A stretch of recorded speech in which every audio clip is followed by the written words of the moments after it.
재미와 흥미를 더한 백설공주에게 죽음을 리뷰 시작하겠습니다.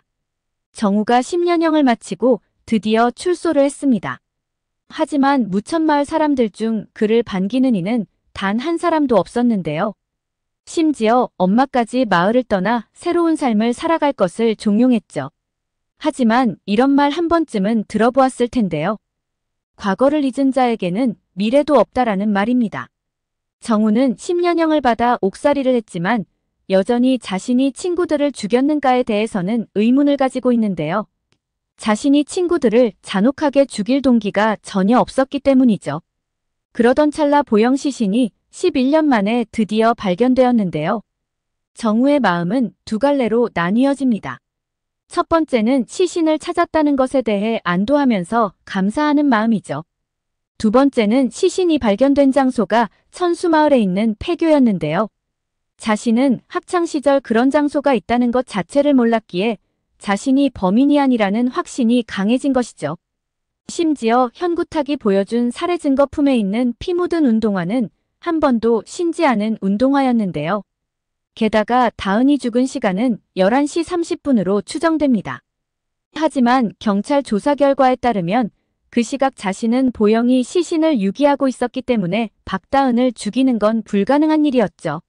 알리바이와 증거물에 오류가 있는 이 상황들을 종합해 볼 때 부실수사라는 결론이 나옵니다. 결국 정우는 현구탁을 찾아가 재수사 요청을 하는데요. 하지만 현구탁은 적반하장으로 자신이 수사를 잘못했다는 것이냐며 오히려 소리치죠. 현재 분위기로 본다면 어떠한 증거를 가지고 온다 하더라도 재수사는 불가능해 보입니다. 이는 당시 수사를 담당했던 자신의 수사에 오류가 있었음을 인정하는 것이죠. 게다가 더 중요한 것은 건우가 이 사건에 연루가 되어 있기에 더더욱 받아들일 수 없는 것입니다. 그러던 찰나 현구탁을 곤란하게 만드는 상황이 발생하는데요. 바로 유학 중인 건우가 갑작스럽게 귀국한 것이죠. 물론 정우 입장에서는 사건의 실마리를 풀 수 있는 구세주가 등장한 것인데요. 하지만 정우 생각대로 순조롭게 수사가 진행될지는 의문입니다. 그런데 건우의 등장만으로도 마을은 불안에 휩싸이고 한바탕 소동이 벌어지는데요. 이 사건을 밝히는 데 있어 결정적인 키를 쥐고 있는 사람은 바로 현구탁의 두 아들입니다. 하지만 수호는 외부와 단절된 채 박형식에 의해 정신과 치료를 받고 있죠. 건우 또한 사건 발생 후 강제 유학을 갔다가 비밀리에 입국을 한 것인데요. 그런데 정신적 육체적으로 치료를 받아야 할 정도로 건우 상태가 심각해 보입니다.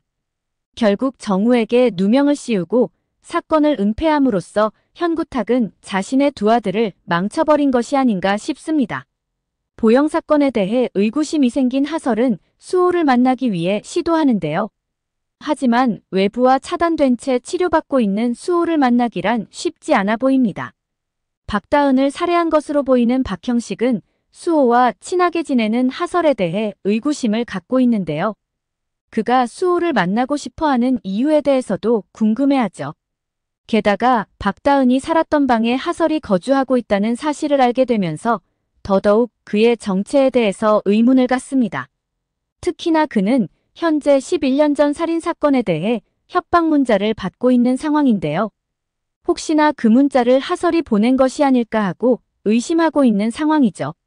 하설 또한 현재 공공의적이 되어 있는 상황입니다. 현구탁은 수호와 가까이 지내는 하설에게 알 수 없는 불안감을 느끼고 있는데요.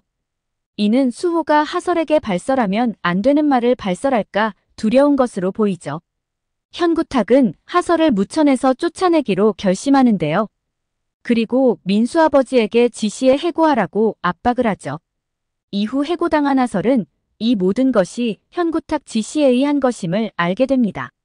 서장인 현구탁이 왜 자신을 해고하라고 했는지 점점 의구심만 커져가는 하설이죠. 하설은 정우와 노상철에게 수호가 목격자인 것 같다는 얘기를 했었는데요. 그리고 자신이 본 그림에 대해서도 이야기하죠. 하지만 그의 말을 믿지 않았던 노상철인데요. 결국 더 확실한 증거를 찾기 위해 수호를 만나기로 결정합니다. 7화 예고편에서는 박형식이 하설을 데리고 어딘가로 향하는데요. 그가 하설과 동행하는 이유는 두 가지이죠. 첫 번째는 수호에게 확인하고 싶은 것이 무엇인지 알아내기 위해서입니다. 두 번째는 자신에게 문자를 보낸 것이 하설이 맞는지 확인이 필요했던 것이죠. 실화에서는 정우가 재수사 요청을 위한 본격적인 증거 수집에 들어갈 것 같은데요. 광수대에서 잔뼈가 굵은 노상철은 정우 사건에 숨겨진 비밀이 있음을 알게 되죠. 초기에는 약간의 의심이었으나 이제는 확신으로 바뀌는 상황입니다. 더구나 건우가 돌아오면서 보영 가방을 그가 보관하고 있었다는 사실까지 알게 되는데요. 물론 그 가방만으로 건우가 범인이라고 단정 지을 수는 없습니다. 하지만 건우로 인해 이 사건에 민수와 병무를 비롯해 친구들이 관련되어 있음을 추측하게 되지 않을까 싶습니다. 7화 예고편에서는 현구탁이 정우 집으로 찾아오는데요. 노상철은 정우가 알고 있는 모든 사실을 현구탁에게 얘기하게 되면 재수사는 불가능하게 될 거라고 경고를 하죠. 이쯤 되면 정우 입장에서는 최나겸 또한 의심하지 않을 수 없는 상황인데요. 그들 6인방은 절친으로 항상 몰려다녔었죠. 더구나 집에서 술을 마셨던 그 시각에 최나겸이 정우 집에 왔었는데요. 그렇다는 건 그 또한 창고에 갔었을 확률이 높다는 것을 알 수 있죠. 두 사람이 살해되고 난 후 시신을 유기하는 과정을 총 진두지휘한 사람은 현구탁으로 보입니다. 그리고 이 사건의 목격자가 두 사람이라는 것도 알고 있을 것으로 보이죠. 아마도 수호가 최나겸도 목격자라고 말하지 않았을까 싶습니다. 결국 자신들 각자의 이익에 의해 입을 다문 것으로 보이죠. 최나겸은 오랫동안 정우를 짝사랑했지만 옆에는 항상 박다은과 보영이 있었죠. 결국 두 사람만 사라지면 자신이 정우 옆에 있을 수 있다고 판단한 것인데요. 그의 계획대로 현재 정우 옆에는 자신이 있죠. 정우 재수사에 있어 가장 불안한 사람은 누구일까요? 그중 한 사람은 바로 최나겸이 아닐까 싶은데요. 10년 동안 공들였는데 한순간에 모두 무너질 수 있는 상황이죠. 11년이 지난 현 시점에 박형식의 살인사건에 대한 협박 문자를 보낸 것도 이 같은 맥락으로 보이는데요. 현 시점에서 상황이 변한 거라곤 단 하나밖에 없죠. 바로 정우가 출소를 해서 재수사를 위해 증거를 모으고 있다는 것입니다. 그렇다면 이 문자를 하필 왜 박형식에게 보낸 것일까요? 자신 손에 피를 묻히지 않고 글을 조정해 정우가 재수사하는 것을 막기 위한 것으로 보이죠. 그렇다면 그의 계획은 성공한 것으로 보입니다.